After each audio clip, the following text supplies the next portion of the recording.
Hamis, we are good to go now. Okay thank you. अच्छा, ये Oregon treaty है।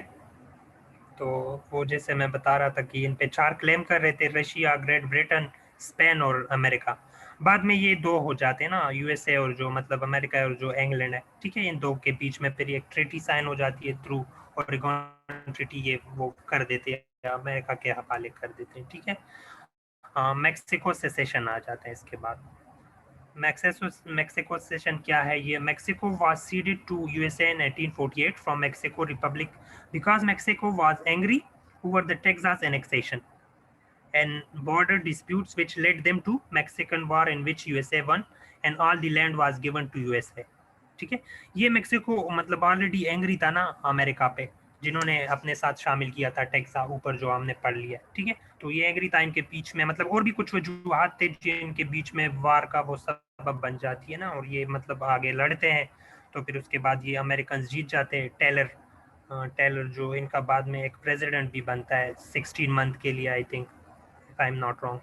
तो वो इनकी क़यादत में मतलब इनकी फौज जाती है अमेरिकन, और वो उनसे बड़े डिसेसिव तरीके से लड़ते हैं और उनको मतलब वो कर देते हैं, ठीक है।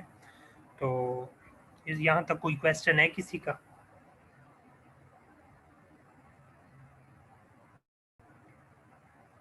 या हम जल्दी जल्दी पढ़ रहे हैं ताकि आगे मतलब हम जाए, जो मतलब मेन चीज़ें हैं उनको हम डिस्कस करें, जहाँ पर हम पजल्ड होंगे थोड़ा सा तो उनको हम क्लियर करेंगे इंशाल्लाह। मैं आगे जाऊँ? जी जी जाए। Okay thank you. अच्छा, ये मैप आ गया बीच में। तो ये तो ओरेगन ट्रीटी के बाद हम मैप पे आएंगे, तो उससे हम वो, ठीक है। ये गेटसन, तो ये वॉज परचेज फ्रॉम मेक्सिको इन 1853। ये परचेज किया था इन्होंने फॉर बिल्डिंग रेल रोड्स जब ये बना रहे थे ना, तो इनको बीच में मतलब इनके बीच में से वो रोड्स गुजार रहे थे, तो इसलिए इन्होंने परचेज किया फिर। और रॉकी माउंटेन्स थे ना बहुत ज़्यादा उधर, तो इन्होंने परचेज किए इस एरिया को मेक्सिको से। तो ये है। तो अभी आगे हम पढ़ेंगे कि इनकी काजिस क्या थी, मतलब क्यों मतलब ये सब कुछ हो रहा था, और ये मतलब क्या वजूहत थी, मतलब जो लोग वेस्टवर्ड की तरफ जो है ना, वेस्टवर्ड जो है ना वो एक्सपेंशन हो रही थी अमेरिका की। तो नंबर फर्स्ट पेन में आ जाते हैं लैंड बूम। लैंड बूम क्या चीज़ है? The boom was encouraged by government, the speculators bought large tracts of land and sell them to farmers। ये जो यहाँ पर जो ज़मीनें थी ना, बहुत मतलब वो कम उस पे पैसों में मिल रही थी ना, जो जो स्पेकुलेटर्स थे, जो बड़े बड़े कारोबारी लोग थे, ठीक है, ये बहुत ज़्यादा ज़मीनों को ख़रीदते थे और आगे जाके फार्मर्स को जो है ना वो सेल करते थे।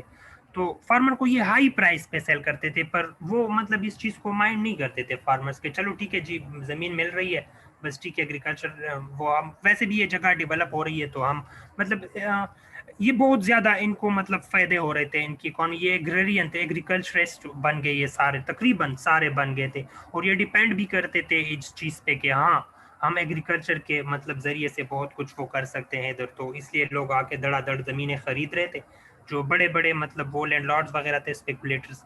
तो ये बहुत सारी ज़मीनें कारोबार करते थे, एज सॉर्ट ऑफ कारोबार आप कह सकते हैं इसको, बिजनेस करते थे कि बहुत ज़्यादा ज़मीन लेके फिर आगे उनको भी हाई प्राइस पे जो है ना वो फार्मर जब आते हैं इंडिविजुअली उनको वो बेचते थे, ठीक है। The farmer also did not mind. अच्छा जी ठीक है। तो because of growing success of American agriculture product, ठीक है। तो दूसरी जो वजह थी वो है रिमूवल ऑफ रेड इंडियंस। ये क्यों वजह बनी है? तो रिमूव्ड बाय प्रेसिडेंट जैक्सन था इस टाइम बाय फोर्स। इसने जो है ना वो started new method of transportation for goods to market. अच्छा, ये क्यों इनको किया था? क्योंकि ये ज़्यादा ट्रेडिशनल टाइप लोग थे, उन्होंने खेमे शेमे और घर वगैरह उधर बनाए थे ना जो भी था, तो इनको एक साइड पे कर दिया उन्होंने कि यार ये ट्रेडिशनल टाइप जो है ना ट्राइब्स है, और इनको एक साइड पे कर दो इधर से, और उन्होंने जो है ना वो एग्रीकल्चरिस्ट को ले आओ, इंडस्ट्रियलिस्ट को ले आओ, जो ट्रेड वाले बड़े बड़े लोग हैं उनको ये जगह दो, मतलब खाली करो इन जगहों को, अर्बनाइज कर दो इन जगहों को ना, ये ट्रेडिशनल टाइप के जो लोग हैं इनको मतलब इधर से मतलब हटा दो। तो ये बाई फोर्स इन्होंने हटाए थे जो रेड इंडियन थे, ठीक है।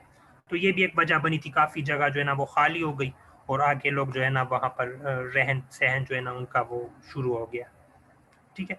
तो इसमें थर्ड पे गवर्नमेंट पॉलिसीज थी ना, तो इनकी पॉलिसीज क्या थी? तो ये जो मैन है इनमें नंबर 1 पे है ordinance of 1785। An ordinance in order to settle and incorporate West Federalist government passed an ordinance in 1785. अच्छा ये क्या चीज़ है? ये जो गवर्नमेंट थी ना इस टाइम, तो ये मतलब इन्होंने एक ऑर्डिनेंस पास किया है कि किन को मतलब फायदा हो, जो बड़े बड़े लोग हैं ना, लैंडलॉर्ड जो है, ठीक है, फेडरलिस्ट, वेस्ट फेडरलिस्ट जो थे, जाहिर बात है वेस्ट साइड है तो इधर सारा कुछ इन्हीं का था, मतलब ये लोग थे, वो जो स्लेव्स के खिलाफ भी थे और ये जो फेडरलिस्ट थे, ठीक है। तो इनके हक में ये जो ऑर्डिनेंस इन्होंने पास किया है, वो क्या ऑर्डिनेंस था? लोग आ रहे थे धड़ाधड़, मतलब जमीनें खरीद रहे थे, तो बहुत इरेगुलर वो जो है ना वो तरीक़ेकार बन गया ये। कोई भी आके जमीन खरीद ले, कहीं से भी कोई प्रोटेस्टेंट आ रहा है, कोई पिलग्रिम्स आ रहे हैं, इधर से आ रहे हैं, उधर से आ रहे हैं, तो इन्होंने कहा ये थोड़ा सिंक्रोनाइज्ड हम करेंगे इनको, और थोड़ा सा ये ऑर्गेनाइज्ड हो जाए, और मतलब स्टेप बाय स्टेप एक तरीक़ेकार हो, तो हमें भी समझ आएगी कि ये क्या हो रहा है इधर, लोग कितने बढ़ रहे हैं, किस तरफ ज़्यादा बढ़ रहे हैं, किस तरफ ज़्यादा मतलब वो जगह को एक्यूमुलेट कर रहे हैं, ठीक है। तो इनको मतलब वो ख्याल मतलब जहन में रख के इन्होंने ये ऑर्डिनेंस पास किया है, और दूसरी साइड पे इनका फायदा जाता था किनको? फेडरलिस्ट को। अब क्या है इसमें, हम ये आगे देखते हैं, ठीक है। The main purpose of this ordinance was to establishing orderly and equitable procedure for the settlement and political incorporation of the Northwest Territory. When Thomas Jefferson became the president, passed a land law in 1800 and reduced the minimum purchase of land from, अच्छा ये इन्होंने जो ordinance पास किया था ना, इसमें 640 एकड़ से कम कोई खरीद नहीं सकता था जमीन को, ठीक है। 640 एकड़ से कम कोई भी नहीं खरीद सकता इसको, मतलब एक किसान आके, फार्मर आके, वो या न्यू सेट मतलब जो बंदा अभी न्यूली सेटल हो गया वो नहीं खरीद सकता था, क्योंकि 640 एकड़ बहुत बहुत बड़ा रकबा है, ठीक है। और इनके लिए कुछ डॉलर्स भी लगते थे, $1 है, $100 है, जो भी है उस टाइम पर, जाहिर बात है जमीन ज्यादा है तो मतलब पैसे भी ज्यादा होंगे इनके। तो जब ये थॉमस जेफरसन आया, ठीक है, तो ये तो एंटी फेडरलिस्ट था, ठीक है। तो इनका रुझान इस चीज़ की तरफ गया कि नहीं यार, ये इस तरह नहीं होना चाहिए, मतलब 640 एकड़ बहुत ज़्यादा है, तो इसने ये 320 कर दिया है, ठीक है। फिर जो है ना 320 से भी आहिस्ता आहिस्ता ये इसको लेके आए 160 पे, मतलब आप हाफ हाफ करते जाओ इन 1804 तक, ठीक है। एंड देन टू 80 एकड़, फिर 80 पर ले आया, with the price also reduce, ठीक है, प्राइस को भी वो रिड्यूस करता जाता था साथ साथ, ठीक है, जमीन कम हो रही है तो वो भी, इवन आखिर में ये 40 एकड़ तक आ जाता है, और मतलब इसकी जो प्राइस है $1 पर 40 एकड़, ठीक है, $1 कीमत, तो फिर तो कोई भी खरीद सके इसको। तो फिर मतलब वो इसने इस तरफ लोगों को आने दिया कि आ जाओ जी, तो ये भी एक वजह थी। इसकी समझ आ गई, ये जो ऑर्डिनेंस ऑफ 1785 है। जी मुझे तो आ गई। अच्छा, फेडरल गवर्नमेंट थी ना, तो ये उनके हक में फैसला हुआ था, और ये ऑर्डरली भी कर रहे थे उनको कि ये थोड़ा ऑर्डरली हो जाए, ये इस तरह धड़ाधड़ लोग ज़मीन ना खरीदे, इधर भी बस रहे उधर भी बस रहे लोग, और ख़ुद से ख़रीद रहे आसान, मतलब आसानी से। तो इन्होंने ये ऑर्डिनेंस पास किया कि 640 एकड़ से कोई कम नहीं खरीद सकता, ठीक है। फिर जब जेफरसन आया तो जेफरसन ने इसको एक दफ़ा हाफ किया, फिर हाफ किया, फिर हाफ किया, और फिर आखिर में 40 तक ले आया उसको, ठीक है, $1 पर 40 एकड़, 40 एकड़ पर $1। जी जी,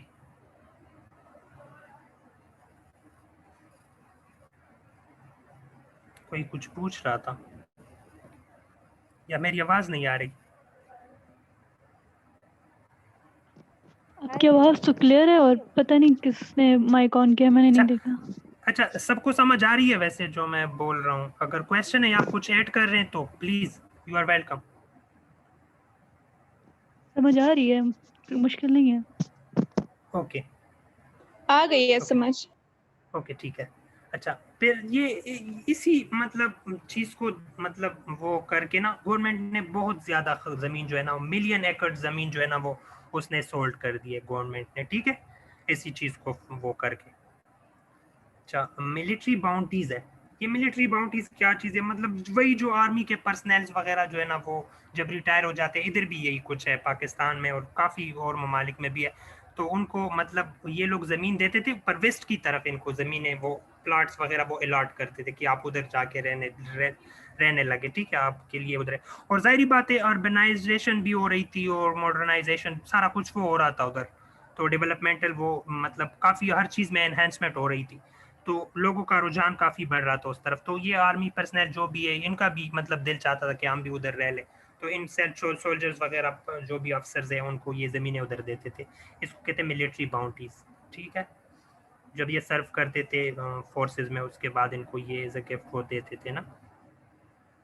फिर इसके बाद expedition, awareness among people was created by expedition. किस तरह मतलब ये हाईलाइट करते थे ना अपॉर्चुनिटीज इन पम्फलेट वगैरह मैगजीन में, ये शाया करते थे ना दूसरी जगहों पे कि इस तरह वेस्ट में ये चीज़ें हैं, ये चीज़ें हैं, ये हो रहा है, वो हो रहा है। तो लोग जो है ना ज़्यादा वो मतलब बूस्टअप हो रहे थे कि हाँ यार उधर जाके हमने काम ढूंढना है, ये करना है, वो करना है, ठीक है। तो ये एक्सपीडिशंस के थ्रू ये लोग ये करते थे, तो ठीक है। अच्छा, एक है ट्रांसपोर्टेशन रिवॉल्यूशन। इसमें क्या रिवॉल्यूशन आई थी, मतलब the river flow from north to south, north से साउथ जो है ना वो जो रिवर का फ्लो था, ठीक है, did not allow eastern people to trade with west. ये ईस्टर्न पीपल को वो अलाउ नहीं कर रहा था ना, ये जो नेविगेशन का जो है वो जो सेलिंग सिस्टम है, मतलब जो ये पानी के जरिए वो करते थे ट्रेड, तो ये ईस्ट को मतलब अलाउ नहीं कर रहा था कि आप वेस्ट के साथ जो है ना वो करे, ट्रेड करे, क्योंकि उस टाइम जो है ना ये बोट्स वगैरह जो थे ना वो ट्रेडिशनल टाइप बोट्स थे, कील बोट्स जिसे हम कहते हैं, ठीक है। वो कील बोट्स होते थे तो उनमें तो स्टीम इंजन वगैरह वो नहीं था। तो फिर इस टाइम पे जो है ना वो दो बंदे आ जाते हैं, अभी मैं मतलब वो नाम भूल रहा हूँ, क्या नाम था उनका, एक का है वो रॉबर्ट फुल्टन है और एक रॉबर्ट लिविंगस्टन है, हाँ। वो इंट्रोड्यूस करते हैं फर्स्ट टाइम स्टीम बोट को, ठीक है। जब ये स्टीम बोट को इंट्रोड्यूस करते हैं तो काफ़ी जाहिर बात है अभी वो स्टीम पे चल रहा है, स्टीम बोट है मतलब स्टीम इंजन है उसमें, तो वो तो अपवर्ड भी मतलब वो जा सकते हैं, पानी के अगेंस्ट भी जा सकते हैं, वो जो उनका थ्रस्ट फोर्स है पानी का तो उसके अगेंस्ट जा सकते हैं ना। तो लोगों का वो रुझान और भी बढ़ गया कि इधर तो ट्रेड वगैरह काफ़ी मतलब वो हो रहा है अभी, तो लोग फिर मतलब इस तरफ और भी यही भी वजह बनी है कि मतलब लोग आने लगे इधर कि हाँ इधर ट्रेड का वो जो सारा सिस्टम है वो बढ़ रहा है, ठीक है।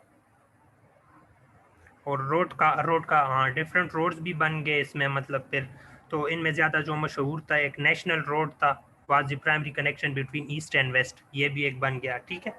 तो ये ट्रेड्स का सारा कुछ वो हो रहा है अभी, तो मतलब जो इनमें है ट्रांसपोर्टेशन में जो रिवोल्यूशन है, ठीक है।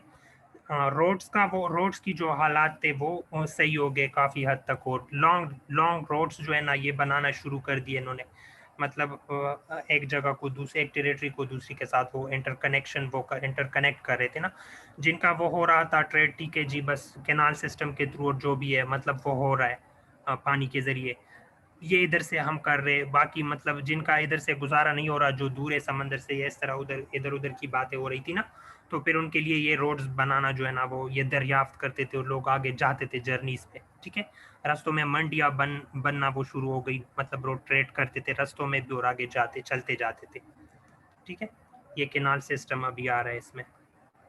तो when the steam boat became renowned, ठीक है, द गोवेट बिल्ट केनाल सिस्टम। जब ये स्टीम बोट बहुत ज़्यादा मशहूर हो गया कि अभी मतलब जी ठीक है बस अभी ये काम कर रहे हैं हमारा, तो इन्होंने आगे क्या किया, केनाल सिस्टम को डेवलप किया वेस्ट में, ठीक है, मिसिसिपी रिवर में जो वेस्ट की तरफ है, and its branches through which many trades and manufacturing centres were connected, ठीक है। बहुत ज़्यादा ट्रेड्स और मैन्युफैक्चरिंग सेंटर्स जो थे ना उनको आपस में कनेक्ट कर दिया है, आपस में इंटर डिपेंडेंट कर दिया एक दूसरे के ऊपर, कि इधर से हम ये इस जगह को लेके जा सकते हैं केनाल सिस्टम के थ्रू, ये स्टीम बोट के जरिए, और इधर से इधर, ठीक है।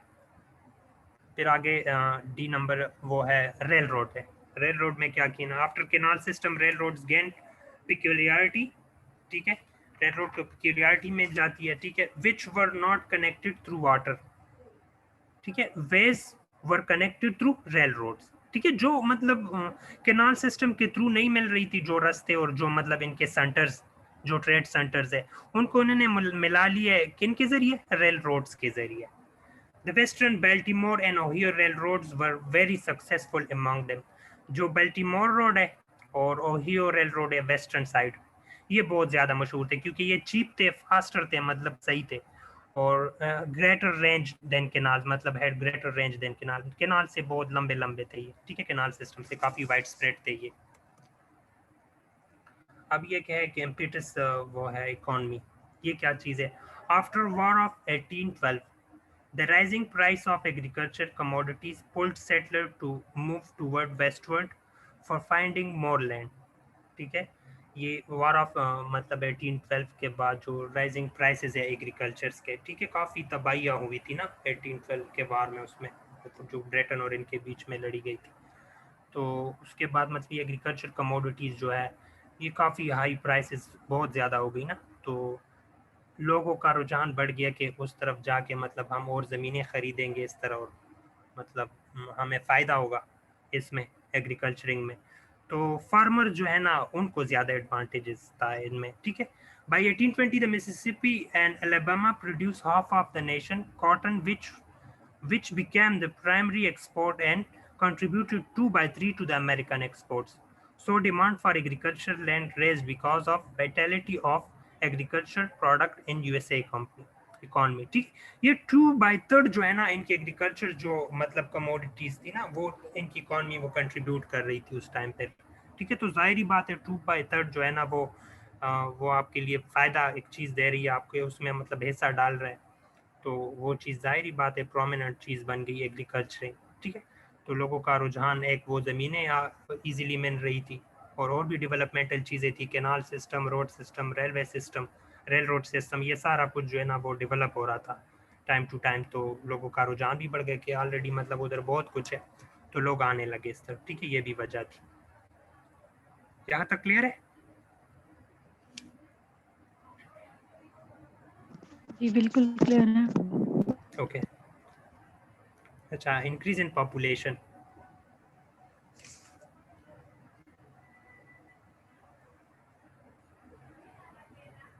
अच्छा ये क्या है? इन 1790, सॉरी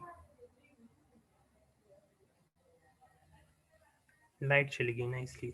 अच्छा, increase in population in 1790 total population of America was 3.9 million, but in 1820 आप देखें ना अभी 1820 में कितना कहाँ तक पहुंच जाती है, 9.6 मिलियन, ठीक है। और ये जो 25% इस पॉपुलेशन का है ये वर सेटल्ड इन दी वेस्ट में थे, मतलब जो वेस्ट में इनका बहुत ज्यादा वो जल्दी जल्दी बढ़ने लगा था ना।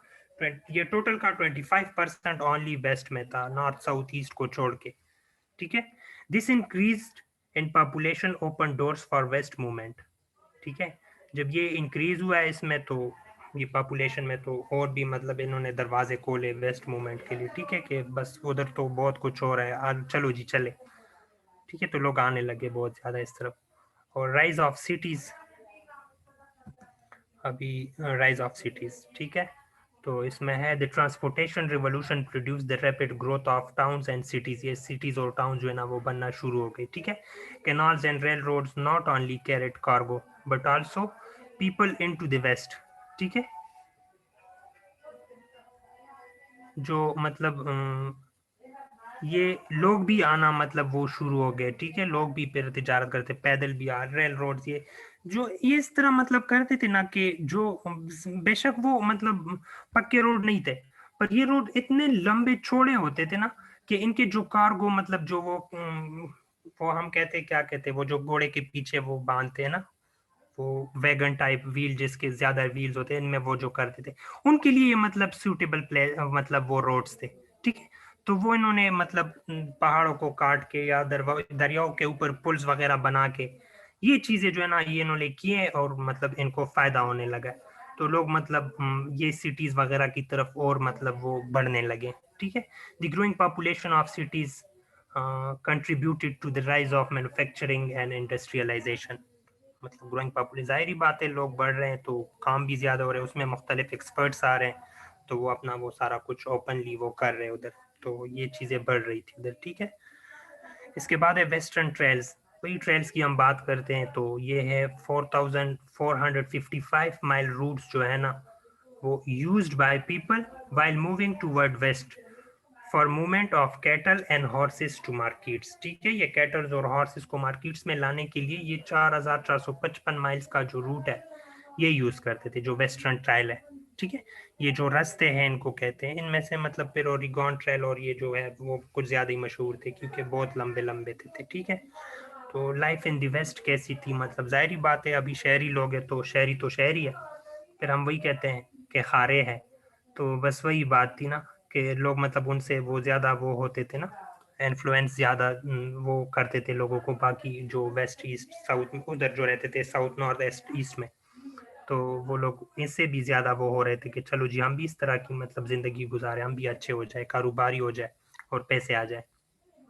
ठीक है, सबसे आखिर में जो मैंने पहले पे दिया था मैनिफेस्ट डेस्टिनी, तो मैनिफेस्ट डेस्टिनी मैंने पहले भी एक्सप्लेन किया, फिर भी ये हम करते हैं। The phrase manifest destiny was used in the middle of the 19th century to justify the expansion ये an annexation of territory in the west. ये जस्टिफिकेशन के लिए कि इसको हम जस्टिफाई करें कि हम क्यों एक्सपेंड कर गए थे, एनेक्सेशन क्यों की थी, हम एक्सपेंड क्यों हो गए थे, तो इन्होंने ये मैनिफेस्ट डेस्टिनी का ये सहारा लिया। ठीक है, the author of the phrase was a New York journalist John O आई सोलिवन।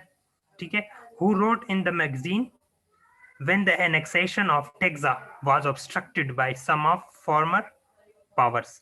ठीक है, जो मतलब पहले के जो मतलब जो इधर जो स्पेन और ग्रेट ब्रिटेन वगैरह जो लोग थे ना, इस चीज को वो इग्नोर करते थे कि यार ये लोग इन्होंने टेक्सा को मतलब वो क्यों एनेक्स किया, ये किया वो किया। तो फिर इन लोगों के जहन में लिटरेचर मैगजीन्स वगैरह इसके थ्रू मतलब लोगों के जहन को वो करते ना, कल्टीवेट कर रहे थे ये अमेरिकन के, नहीं ये इस तरह नहीं है, ये मैनिफेस्ट डेस्टिनी है, ये मतलब इनएविटेबल चीज है कि हम एक्सपेंड कर गए उस तरफ। ठीक है, according to this proclamation which was felt by nationalistic revivalists that Americans were God's chosen people and it is their right and duty to spread democracy and Protestantism from sea to shining sea। ये Atlantic सी से Pacific सी की तरफ, मतलब ये Pacific को shining सी कहते हैं कि ये जो है ना ये राइट है और ड्यूटी है इनकी कि स्प्रेड कर जाए आगे, और क्या करे, डेमोक्रेसी और प्रोटेस्टेंटिज्म को जो है ना आगे फैलाए, आगे इनको इनकी एनहेंसमेंट करे। ठीक है, तो ये इसको जस्टिफाई करने के लिए ये इस चीज का सहारा लेते थे मैनिफेस्ट डेस्टिनी की। तो इस चीज ने भी काफी मतलब वो हेल्प किया है लोगों के उसमें वेस्ट की तरफ आने में। तो यहाँ तक किसी का कोई क्वेश्चन है तो, या कोई कुछ ऐड करना चाहता है इसमें तो प्लीज।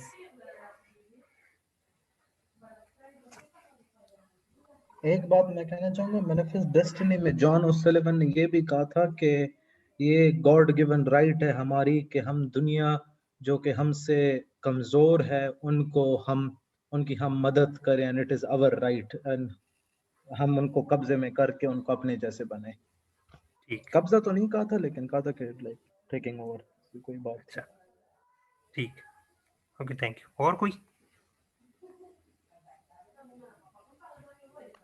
भाई वो वेस्टर्न ट्रायल्स आपने बताई थी, दोबारा रिपीट करो। क्या रिपीट करूं? वेस्टर्न ट्रायल का जो लेंथ आपने बताया था।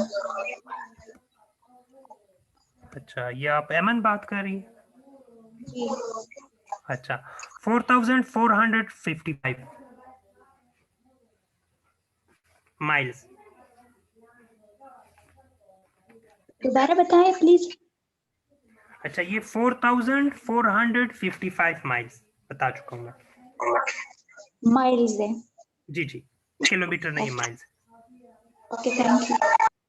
ठीक हो गया, सही है, वेलकम।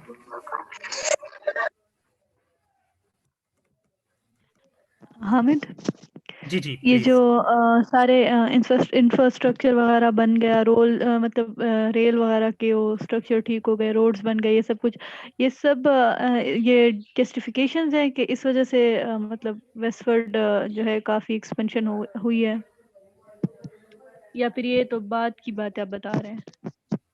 ये जब वॉर ऑफ इंडिपेंडेंस हुआ है ना, तो मतलब उसमें ये बाहर जो फॉर्मर जो इधर ताकतें थी ना, स्पेन फ्रांस और वो ग्रेट ब्रिटेन वगैरह, तो ये मतलब उसमें इग्निशन करने लगे कि मतलब इग्नेट करते थे मेक्सिको को कि ये देखो इन्होंने ये गलत किया है, नेक्स्ट किया है, लोगों को वो बताते थे कि इनका ये काम गलत है, ये है वो है।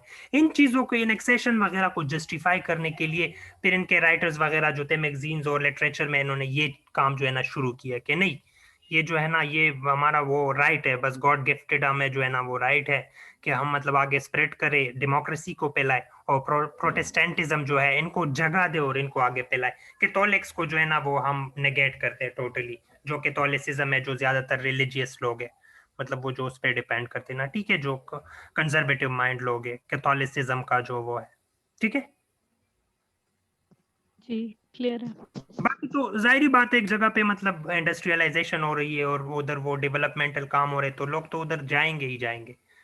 पर ये एनेक्सेशन वगैरह इन चीज़ों को जस्टिफाई करने के लिए इनका ये जो था ना वो कह रहे थे कि मतलब ये इस तरह है कि हम इसलिए ये कर रहे हैं, ठीक है। जिस तरह अभी साद भाई ने बताया कि मतलब वो कह रहे थे कि हम आगे भी और भी बढ़े, ये हमारा मतलब वो गॉड गिफ्टेड राइट है।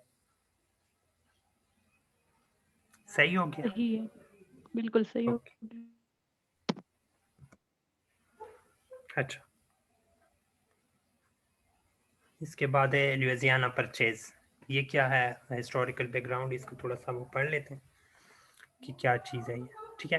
The Louisiana was originally belong to France, ठीक है, ये फ्रांस मतलब उनके कब्जे में था ये जो टेरिटरी है, ठीक है, 1762 में। अच्छा, ड्यूरिंग फ्रेंच इंडियन वार, जो मतलब नॉर्थ साइड पे जो ये लड़ रहे थे फ्रेंच ना इंडियंस के साथ, ये जो इंडियंस है इधर यूएसए में, ठीक है, France ceded them to Spain. ये जो एरिया है, ये जो लुइसियाना का जो टेरिटरी है, इन्होंने ये स्पेन को दे दिया है, सीडेड किया उनको कि आप इस तरह करिए, आप रख ले और हम उधर जा रहे हैं वार में, ठीक है। तो ये इनको मतलब इनकी सेटलिंग में और उनको ज्यादा वो सही तरीके से ये नहीं कर पाए, टैकल नहीं कर पाए इनके इश्यूज वगैरह जो भी है, ठीक है, स्पेनिश जो थे। तो in late 18th century the Mississippi river was renowned. ये जो इधर एक जगह थी न्यू ऑर्लियन, ये ट्रेड के लिए बहुत वो जबरदस्त जगह थी और मतलब ट्रेड इधर बहुत ज्यादा, अमेरिका का सारा ट्रेड इधर यहाँ पे डिपेंड करता था, ठीक है।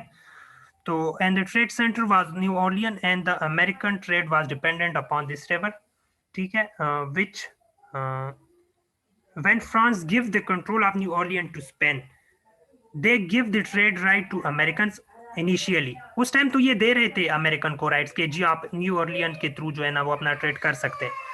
But Spain revoked the trade rights of the American through New Orleans in 1798, ठीक है। इन्होंने फिर ये रोक दिया कि नहीं बस इस तरह है कि हम इनको नहीं करने देंगे ये वो, और बाद में ये फ्रांस जो वापस आ जाते ना तो इनको ये वापस करते ये लुइसियाना का जो लुइसियाना की जो टेरिटरी है, और इनसे ये ट्रीटी वो करते हैं कि मतलब चुपके से कि ठीक है यार इस तरह है कि हम आपको ये करते हैं वापस, पर ये जो न्यू ऑर्लियन है ये हमारे अंडर होगा और आप इनको मतलब परचेज नहीं करेंगे, सोल्ड नहीं करेंगे आगे, ठीक है, ये इस टेरिटरी को, लुइसियाना को, ठीक है। तो इनका पता मतलब अमेरिकन को नहीं होता, तो ये ग्रेट ब्रिटेन जो है ना यूएसए को इन्फॉर्म करते हैं कि यार इस तरह इनके बीच में चुपके से इन्होंने ये किया और आप इस तरह है कि मतलब इस चीज को मतलब आप जान ले कि ये कुछ हो रहा है, ठीक है। यहाँ तक समझ आ रही है? ये फ्रांस के अंडर था ये, और इन्होंने फिर स्पेन को दिया है जब वो वार में गए। स्पेन से नहीं संभाला गया सही तरीके से इनिशियली, तो वो दे रहे थे उनको राइट, ठीक है, अमेरिकन को। फिर बाद में उन्होंने वो बंद कर दिया, और जब ये वापस फ्रेंच आए तो उनके साथ इन्होंने ट्रीटी साइन किए चुपके से कि यार इस तरह हम आपको वापस दे रहे हैं ये आपकी जो टेरिटरी है, पर आप जो है ना ये इनको मतलब ये जो न्यू ऑर्लियन ये हमारे अंडर रहेगा, और आप मतलब इस तरह इनको रख ले और आगे आप सोल्ड नहीं करेंगे किसी को ये जगह जो भी है। तो इनका पता नहीं था अमेरिकन को, तो फिर ग्रेट ब्रिटेन ने इनको इन्फॉर्म किया है कॉन्स्पिरेसी जो भी हो रही थी उसके खिलाफ, यूएसए के खिलाफ, तो उनको समझा दिया कि इस तरह ये जगह इस तरह है, ठीक है। तो फिर आगे क्या होता है कि अच्छा जी इसमें मैं कुछ ऐड करूं, इस ये जो न्यू ऑर्लियन का एरिया है ना, तो ये हेलो आवाज आ रही है? यस एमन आप बोले प्लीज। अच्छा, ये जो न्यू ऑर्लियन है ना, ये ट्रेड सेंटर था। न्यू ऑर्लियन मिसिसिपी रिवर तो जो था वो ईस्ट से वेस्ट की तरफ एक बैरियर था, मतलब मिसिसिपी का जो रिवर है ना, ये जी, ईस्ट और वेस्ट के दरमियान एक बैरियर था, मतलब और ये जो न्यू ऑरलियन का एरिया है ये मिसिसिपी रिवर के एंड पर था। जैसे कि हमारा है ये गवादर, तो हमारा सारा ट्रेड तो गवादर के थ्रू ही होता है ना। तो हुआ था कि ये जो स्पेन ने जब ये टेरिटरी किसको वापस कर दी, फ्रांस को वापस कर दी ना, तो इन्होंने ये न्यू ऑरलियंस का जो सारा एडमिनिस्ट्रेशन, हेलो मेरी हाँ, आवाज आपकी आ रही आवाज है? आ रही है, please you go ahead please. तो ये जो एडमिनिस्ट्रेटिव कंट्रोल था ना स्पेन का, तो वो स्पेन का न्यू ऑरलियन के पास ही रह गया था, वो उन्होंने फ्रांस को दोबारा नहीं दिया था। और उसके साथ ही ये कहा था कि अगर हम ये लुइसियाना का सारा जो टेरिटरी आपने हमें सीज किया है, अगर ये हम आपको रिटर्न कर दे तब भी हमारा एडमिनिस्ट्रेटिव कंट्रोल न्यू ऑरलियन के ऊपर रहेगा। और वो अमेरिकन न्यू ऑरलियंस के थ्रू ट्रेड करने पर वो उसको एतराज था, वो अलाउ नहीं कर रहे थे। तो इसलिए जो स्पेन और यूएसए का इस पर कॉन्फ्लिक्ट भी चल रहा था, और ये जो ट्रीटी हुई थी फ्रांस और स्पेन के दरमियान। जी जी। अच्छा, तो ये जो ट्रीटी फ्रांस और स्पेन के दरमियान हुई थी, तो ये सीक्रेट ट्रीटी थी, और ब्रिटेन ये चाहता था कि अगर न्यू ऑरलियंस पर अमेरिका वो वॉर डिक्लेयर कर दे, मतलब स्पेन पर, सॉरी, तो इससे फ्रांस और अमेरिका के ताल्लुकात जो है वो खराब हो जाएंगे और ये इंटरवीन कर सकेंगे इसमें। जी जी, थैंक यू। हाँ, समझ आ गई आप लोगों को?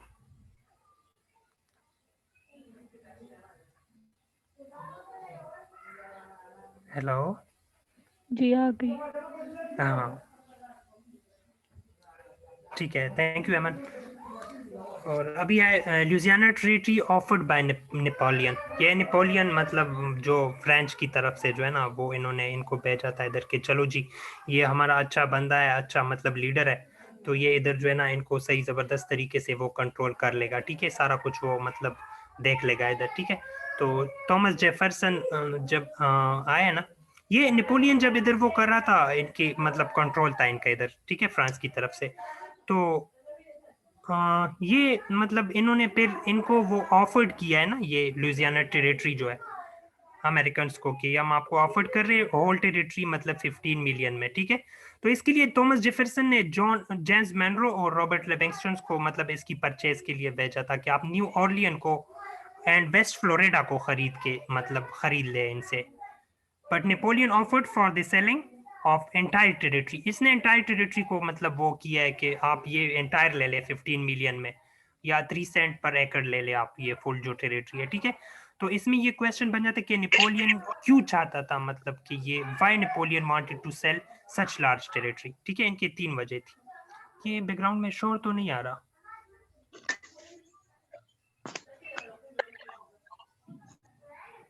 सही है, बस जाए। अगर आप मुझे मतलब ये 3 मिनट इसमें रहते हैं ना, ये इसमें, तो अगर आप मुझे टाइम दे, मैं जगह भी चेंज कर लेता हूँ, और ये नेक्स्ट हम ज्वाइन कर लेंगे 5-10 मिनट बाद, ब्रेक भी ले लेंगे, तो ये हम डिटेल से करेंगे फिर आराम से, ठीक है। ठीक है, ये क्यों ठीक, नेपोलियन ने मतलब वो किया था इनको, ठीक है। सही है। सही है। हाँ जी बिल्कुल, वो फिट है जैसे आप। ठीक है, 3:45 है, तो 4 PM, ठीक है, 4 PM तक सेट है 4 तक करा के। ठीक है। ओके, थैंक यू, चलो जी।